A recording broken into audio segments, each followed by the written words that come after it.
to tell you a little story about Alex that we had at dinner last night, and this was before wine, so it's not an embarrassing story. But I was asking him, so, hey, you're going to talk to us today, and he's going to go down and really drill down into the 9 billion metrics that they collect and row by row go through it with you. So it's going to be thrilling. But I was asking, so why, how do you look at something like Influx versus other things that you use in Playtech? And I thought it was an interesting quote he gave me. He doesn't know he gave me this quote, but he says, if you find a problem, you just try and buy a solution. But if you're trying to innovate, you go build a solution. And so, Alex, why don't you tell us what you've innovated with Influx? Over to Alex, if I see him. There he is. Come on in. Don't be shy. The water's warm. Thank you. And this doesn't look like you, just telling you in case this, okay. Hello, my name is Aleksandr Tavgen, and I'm working as a software architect in Blitek. And shortly about me, I have around 19 years professional experience, working in totally different fields, worked in different fintech companies, have a data science background, and in Playtech, we solved something with slide.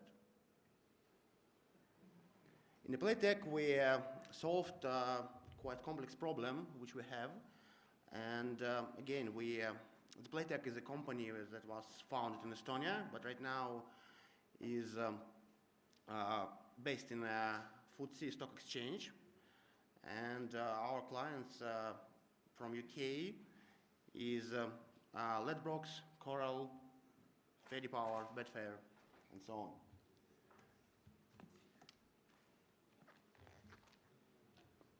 And I'll do a puppet show while you do it.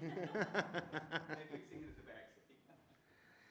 back. Actually, it was quite hard to put everything that we faced and solutions that we made, but I tried, and I want to cover like three large topics. One of is what about how to organize high-level monitoring, what is incidents, how to make life of operations easier. And yeah, we can start. So if we start from the overall problem, general one, then usually if we take some large enterprise, then as I Evan mentioned in the beginning, you have a bunch of solutions. Especially if you are a large company, you have a distributed teams, you have a multi-product solutions. It means that central management is not working here. Yeah, we call it agile.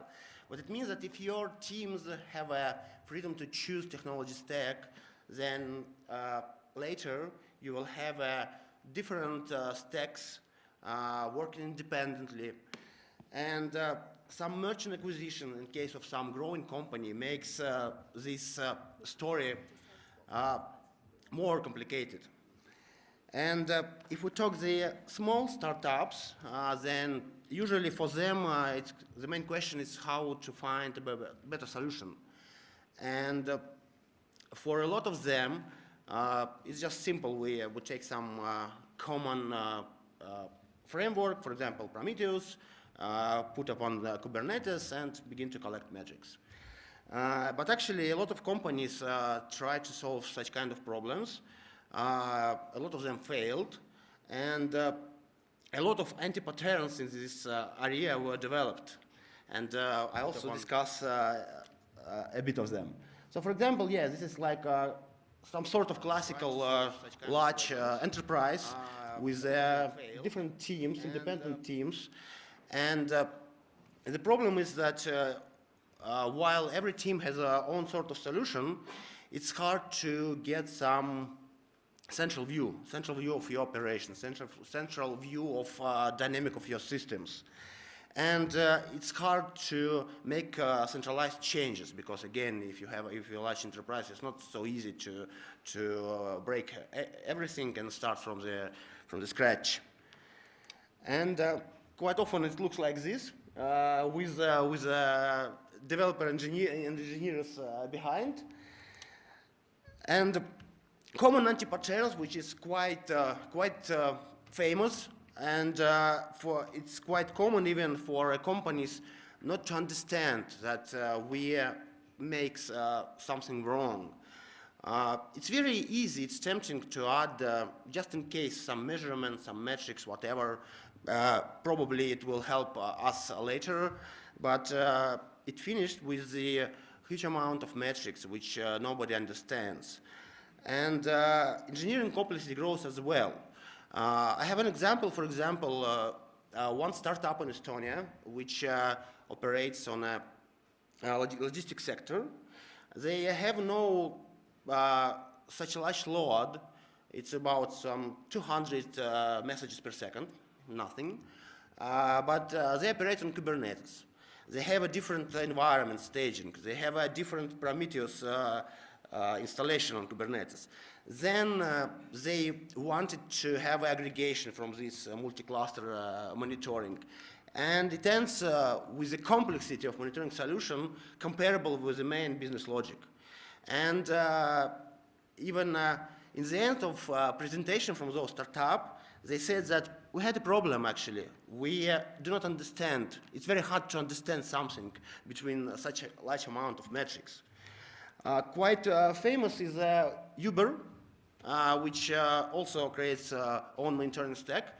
This is a slide from the Uber presentation paper, and you can see they have 9 billion metrics.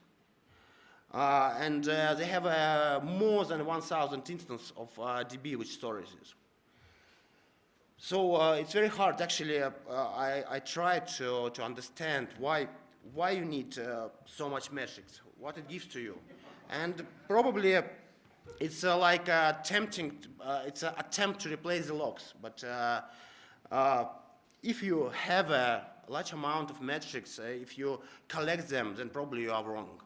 There is a quite famous book from Google, SRE, and here they also mention that common anti-pattern to take everything that we can.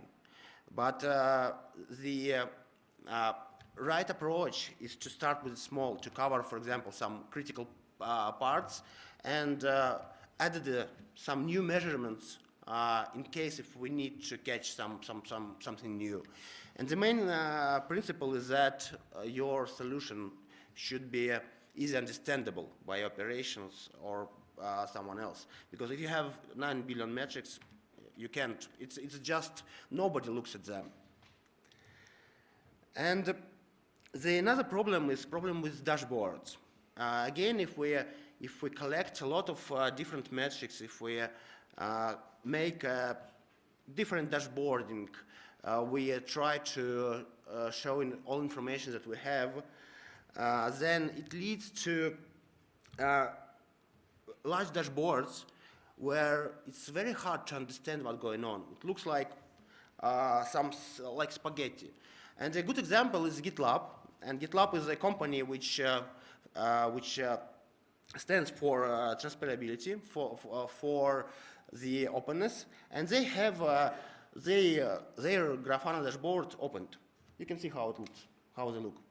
It's just a piece. There is like the same amount of dashboards all down, and you can see this is just a small part of it. So it makes life worse than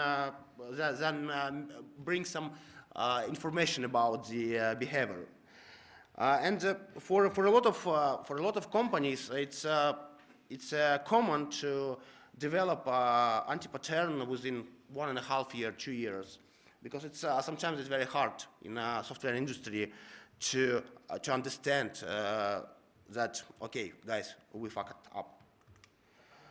And there is like a question, okay, so dashboards are useless, so should we put them, and if the amount of dashboards begin to grow, how can we use it? Dashboard is very useful, but only in case when you know where and when to watch. If you don't, it's better to watch YouTube. And our brain is developed by evolution oriented on recognizing visual patterns. It's easier for us to have a quick look on some dashboarding which we want to look, then make some queries, then create some complex digging in the data, like graphing, logs, and so on. And there is a question, for example, if we talk such observability platform as Honeycomb, they also like pressure on that you should have raw data and you should have a possibility to query it in any time. But querying of your data requires from you like more cognitive efforts than just quick look in the dashboards. And if we talk about the metrics, then we can treat them as a low resolution of our system dynamics. And it shouldn't replace log. If you have a 9 billion metrics, then probably you duplicate your data. You have a logs, which is raw data, and you have a metrics which brings almost the same information as log and brings nothing to you. And actually, it's not necessary to have millions of them, because it's possible to solve the common problems using a small bunch of it. And before I start to details, I want to introduce the concept of incident. And if we talk here from if we look from the business perspective, then incidents and something that have some operational impact or impact on our processes, business processes. And incidents are expensive. There is a different researches in this area, but usually they have a quite high financial cost, and moreover, it has a credibility cost, because if your clients detect your problem first, then you will lose trust. And here is another research about the cost of incidents, and I can say that, for example, companies like Playtech has are placed something in the middle as well. So it depends on the size of markets and so on and so on. So you can see that cost of outages of incidents is quite high. So reducing any part of incident will bring you significant impact, positive. And if we talk about the causes of outages, then we can group it by some change, network failure, bug, some human factor mistakes, some hardware failure, and pretty often they are mixed together. For example, you make some change, and you introduce some bug in the system, you will have a problem. So if we take outage in some dynamics, then we can see that it has some timeline. And fixing of a problem is a small part of it, actually.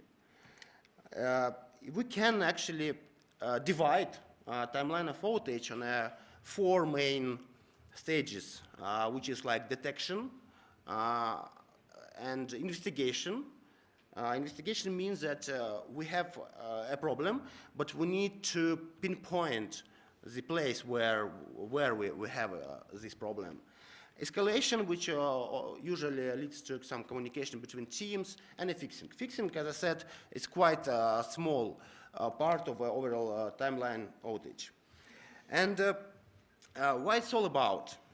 It is about that if we reduce any part of our outages incidents, then we will face the huge positive financial impact, and moreover, you will have a more credibility from your customers, from your partners, and another important aspect is about your operation or DevOps team motivation, because if you bring some tool or instrument which gives like a better visibility on their operation, they will have more time to making something good and better.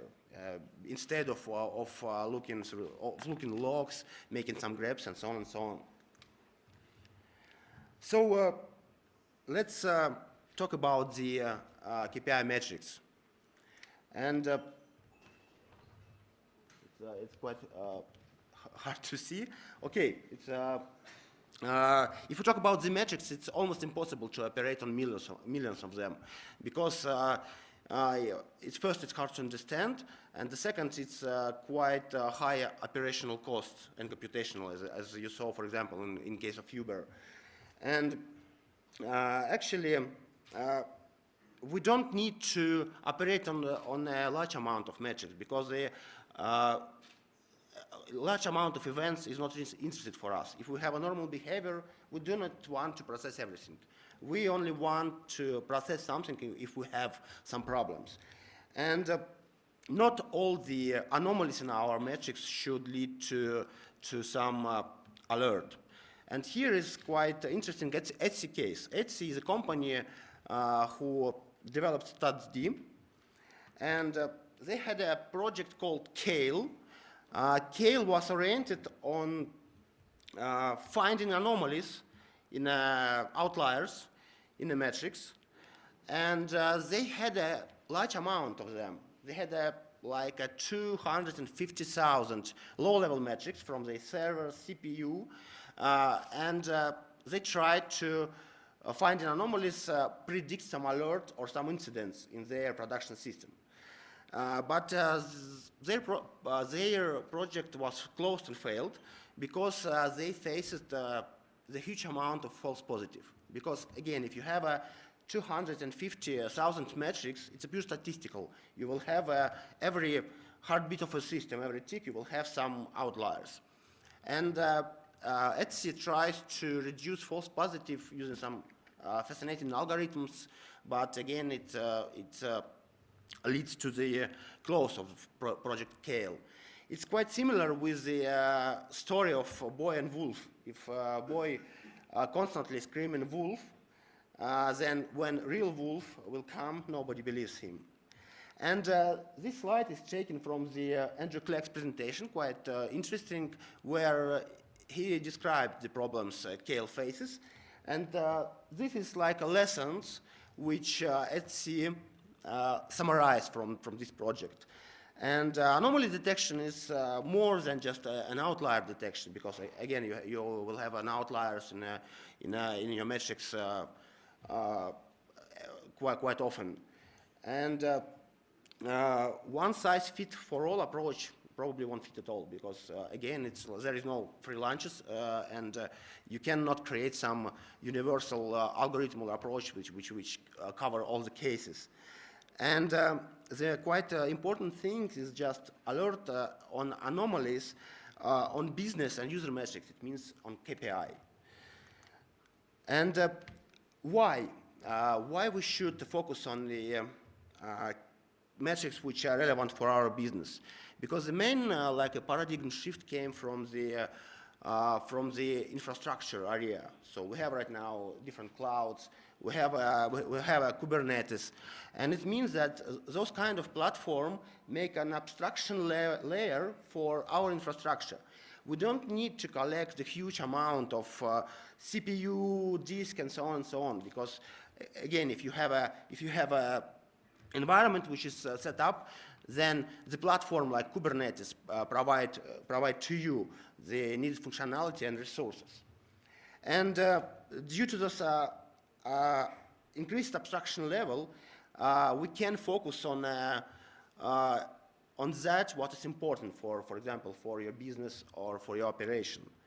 And this is usually related to some economical processes where involved we, people, as a human beings, and the data which is related to KPI is often heavily seasoned. So, for example, we are sleeping in the night and we're active in the day.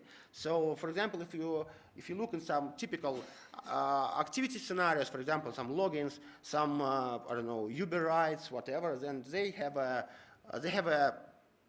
seasons in this data, and due to the heavy seasoning of this data, static thresholds is not working because you have a constantly change in the levels of activity.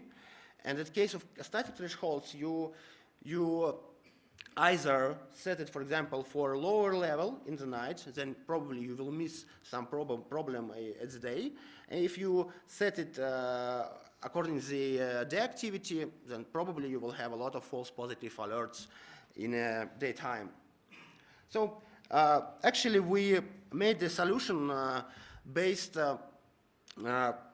on combining two models. It's like eternal question: push versus pull. We have more than 76 data centers in all over the world, and we have some local instances. Somewhere Influx, somewhere other DBs, because again we have a zoo, and we have an agent which collects important metrics, our KPIs, once in a minute, and shows and creates like a central source of truth for operation all over the world. And we built a system based on machine learning, which so-called learns your system behaviors, and based on that, will predict that, guys, you probably will have a problem. So this is like a piece of our so-called fast and dirty front end. It's reporting, but this is a real case when you can see some activity which is heavily seasoned. And again, we are not looking for anomalies. We combine anomalies from different metrics, for example, some logins, activity, whatever, and we make alerts based on some conditions. And conditions we can like define in terms of domain area. And you can see this is quite overwhelming results, because the red area, this is customer detection, which means that customer detects first your problem. The light blue area is a change. Change is one of the like a sources of problems, and we have like a purple on observation. Red line is where central Grafana were introduced. We collect data from different data sources and present it in a central view. You can see that the area for own observations grows. But it means for your operations, toil. It means that high-skilled engineers need to waste their time watching dashboards. And around a year ago, yeah, we deployed and brought the system which is based on machine learning. This is like a blue line. And you can see how, first, how the own observation like stretched. And what the most important is customer detection dropped to some percentage. So right now, our customers get to know that they have a problem for us, not vice versa. So if we talk if we go further, then we try to find anomalies in small metrics. But if we go in a higher level, we need to find some regularities between, for example, different aspects of the system. And we can collect different type of signals and operate on finding regularities between them. And why do we need time series storage? Because working in a distributed manner, you have unpredicted network latency. And it means that operating worldwide is a problem. It means that you can get event signals from the past. And if you receive signals from the past, you need to look to the future. How long this future-looking window should be. And that's why if we're using time series DB, we have like a universal storage which abstracts this problem, which has an ordering on its side. And why not Kafka and so-called classical streaming? Because frameworks such as Storm, Flink are oriented on tuple processing. It's not oriented on some specific ordered time events. You need to implement like your own solution. And as I said, we do not want to process everything. For a lot of cases, in a normal system behavior, we do not want to process, to correlate, to fetch all the data. It's not necessary. A lot of events just need it on demand. For example, if we write some changes on an organizational level, deployments, some virtual machines change, then in case of incident, we can query those data and correlate it. And for us, it's okay to lose some signals, because if you have an incident or outage, you have a lot of those signals. So if you lose some 1, 2, or 3, it doesn't matter. And again, we still have the signals from the past, but Kafka preserves ordering of events as events came into the queue. So InfluxDB. Why InfluxDB? We actually has a very positive impact working with it. And if you take the version 2.0, then the advantages for us is Flux, because we can combine data from different sources. We can easily test some hypotheses. And again, it's better isolation, because you can work with different token models. Again, it's easier to make some querying pre-processing, and you can combine from different streams, combine a new data. And if we are taking a high picture, then we need to find some anomalies in a lower level. We can adopt to the Influx OpenTracing implementation, and we can also store event logs. And in InfluxDB, you can save your events in a quite natural way. And another case is actually if you have data from different sources, you need something that helps you correlate this. And for example, we use graphs, and a lot of commercial solutions also build some sort of graph topology. And in a case of receiving some signals, you can make inferring from the graph what, for example, services, features could be affected by that. This is example of OpenTracing, which we made. This is a real production case where we had an increased time for processing data, and we had performance issues. We see that some of the operation takes more than 500, 1,000 milliseconds. If we look closer, then we can see that DB querying time is quite constant. So it's like network hop, some processing and back.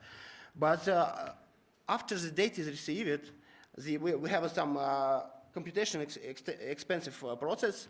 And in case of thread rescheduling, we have a refilling cache impact, which increased, for example, our processing time from 1.3 millisecond to more than the 40. And the problem here was misconfiguration. If we take a look on a Flux, then I would like to show some examples. Again, this is real prod data which we collect, and we make easier to model and to test our hypothesis.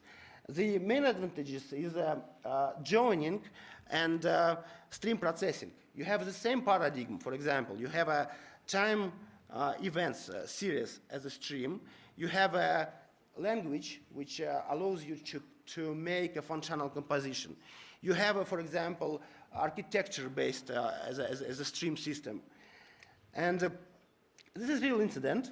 This is activity, which you can see that it has some randomness, and it has a drop in activity from 1530. In case for operating on such kind of data, you need to create some statistical models. You need to create, for example, some models ensemble, make some optimization. This is quite expensive in terms of memory and computation. We can see, for example, that this also correlates with logins. So we have incidents where login service was affected, and the same drop we have for the logins. But again, to cover these models, we need to store statistical data. So actually, we can check the relations between activity and logins, which are taken from the different data sources. And we can see that this data looks like a stationary time series. And the advantage of stationary-like time series is that it could be easily modeled. You need just two parameters, mean and variance. But let's take another example. There is you have some processes in your system. It has a lot of random factors. For example, some people behavior, your server's garbage collection, whatever. It means that every time you take the measurements, there is a lot of randomness inside it. And usually random walk modulate is like we use like previous value and add some error factor. It means that we can describe our error factor like subtracting two previous points, one from another. And stationary time series is, again, it's very easy to model. You do not need to store the whole statistical bunch of your data. You can create just some reservoir of your error component and just check whether randomness is preserved or not. If we again take a look on our formula for random component, we can see that this is discrete derivative, which is supported by Flux. And we can see that in that case, which is under the red square, we can see that our incident is quite easy to catch because we have a rapid change in variance. So we have increased and then decreased. And it means that we can observe such kind of metric without building a huge amount of statistical modeling. It could be fully in memory, and again, could be quite effective. So again, this is a real case based on observing of randomness, and it's again, as you can see, quite easy to find and to catch. This is our security case. Because, for example, you have a script kiddies, or you probably someone buy username passwords from the darknet and want to try it on your services. And if you have a statistical threshold based on failed login, you will fail, because failed logins is hardly related to your activity, because people make typos. So if you have a spike in activity, then you will have increased amount of failed logins. And as I said, simple thresholds not working here, but observing the relationship between failed and successful login, you can easily find where we faced some attack or some enumeration on our services. This is real alerts which we faced in our system. So it's like the same data, but again, in Flux we can do it on a query side. But if with the previous one, we need to implement some logic inside our application. We need to take data from different sources, try to combine. It's hard to make changes than working with the simple queries. And if we added to all this model traces and events, which could be like deployments or changes, then we can reduce investigation part. Right now in a company, we reduce detection part almost to zero. We can catch incidents very fast, some within minutes, 1-2 minutes, and it usually became like take a longer time for operation to for escalate and make investigation. And in Flux version 2.0 gives the possibility to use one storage for your metrics, for your traces, and for your events. And using the common semantics, for example, you can tag your traces with some data center services names. You have same semantics in tag values in metrics. You use same semantics in your events about changes in your system. Then you can bring the context in a quite fast way. And actually, those kind of systems were written inside the company using a Python stack, and it was oriented like a scalpel. So it was very, very precise just for domain of our company. And again, within a time, you became like a better understanding of what could be done better, how something could be improved.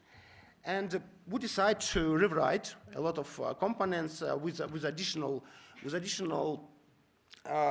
functionality and make it open source, I guess, at autumn. But the main advantage is that you can run very effective your monitoring way without 9 billion of metrics, without 1,000 instances of some DB. You can, for example, if we compare with some commercial solutions, yeah, there is like a lot of them, but without naming, I can say that for one company which is looking for anomalies on your metrics, the minimum configuration for up to 200,000 is 32 CPU plus 64 gigabyte of RAM. If you need to monitor a bit more metrics, then you need another machine. And if you add the license cost, which is also like a small jet, it's not feasible for a lot of companies. We also, I'm very glad and want to say thanks for community, because we are using in this system, starting to use drivers, which is written by by the company Bonnie2, and they will have a presentation soon.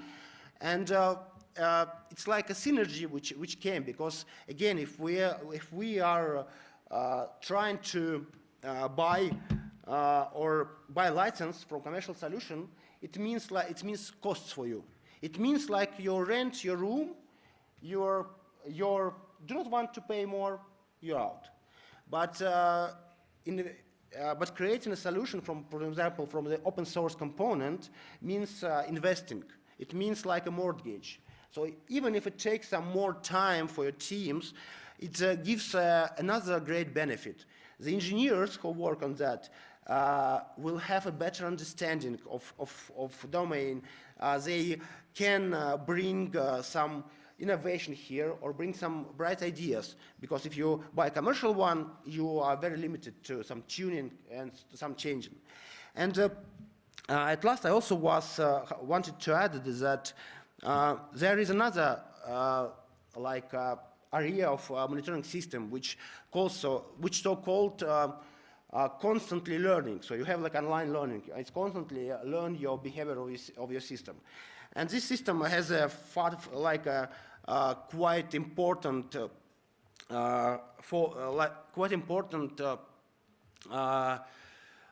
fallacy behind them. Because if you have a constantly change like models or whatever, you lose reproducibility.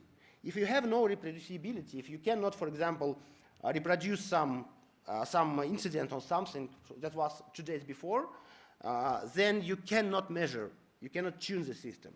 And this is like the main problem of all the fields of fully automated solution. It's not working. You will face a huge amount of false positive. For example, on the summer, winter time change. And yeah, we got the great results in a Playtech. We reduced the detection almost to 1-2 minutes. We ran the whole monitoring stack, the whole system, which built as a set of microservices in Python. We ran on one machine, 4 cores, 16 gigabytes. So it's very effective. It's almost like cost nothing. And again, the work in a fields of solving those problems, you get the better understanding of the domain. You will find some new ways, for example, how we can model some security incidents, or for example, how how we can model our metrics without storing a huge amount of statistics, for example, measurement like randomness component. And it's inevitably will bring your company to better optimization.